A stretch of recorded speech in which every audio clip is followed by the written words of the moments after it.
you right now, as far as bluffing tips, have to do with no limit hold'em, where you can bet enough money to bluff the players. These are not so much limit hold'em bluffing tips, because in limit hold'em, you know what? They already know what it's going to cost to call. It's going to cost one small bet now and two big bets later, and that's it. They already have that calculated out. Good luck trying to bluff someone in a limit hold'em game. I mean, it's just not going to work very often.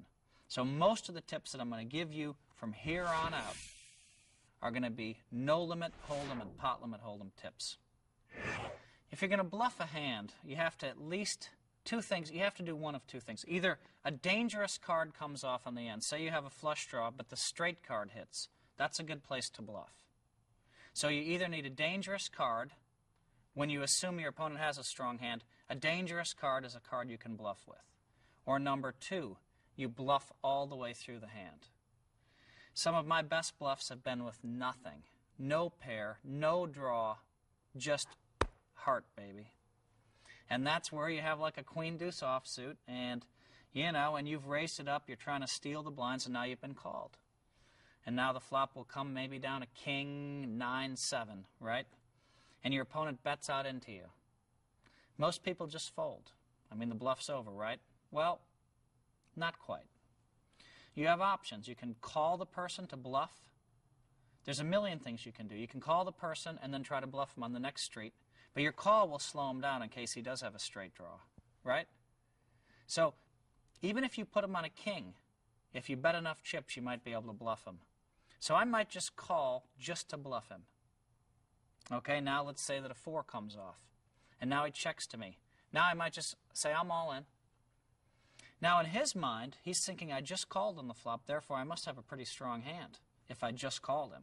Because I would have raised him. It's amazing how many times that bluff will work. Bluffing tip number 3.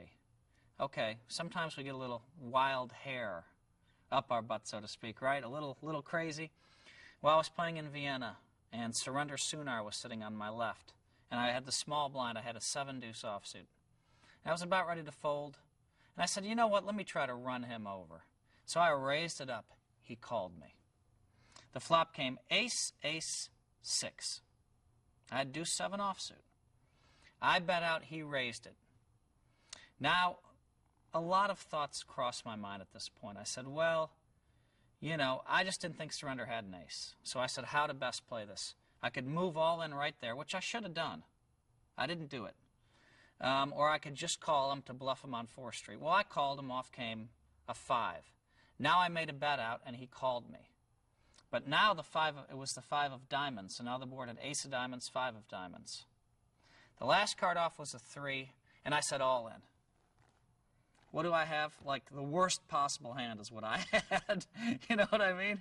And Surrender studied and hemmed and hawed and studied and hemmed and hawed. And I just was sitting there like, oh my God, I'm just in so much trouble here. But, you know, I just had to carry it across. I had to be strong. I had sunglasses on and a hat, and I just sat there like this. Please fold, Surrender. Please fold. We were down to 2 tables left, and we were playing in a big European tournament. And finally he said, I call. And I said, you got it. And he flipped his hand up. He had the queen 3 of diamonds. If I would have moved it on the flop, he couldn't have played. But because I waited till the 5 of diamonds came off, he turned a flush draw.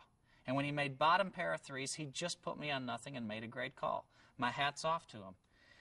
One thing about bluffing, if you know they have nothing, sometimes the great players also know you have nothing. So that's one of the dangers about bluffing a great player. I've seen some real crazy pots where people put all their money in with nothing against each other because they know the other guy's bluffing. So this was a very non-standard play. You won't see me raise with deuce 7 and call a big re-raise on the flop when it comes ace, ace 6. This stuff's way out there in left field. But and I had the right idea. I knew he didn't have an ace. I was reading so perfectly. That's why I was out there skating, because I was reading him so perfectly.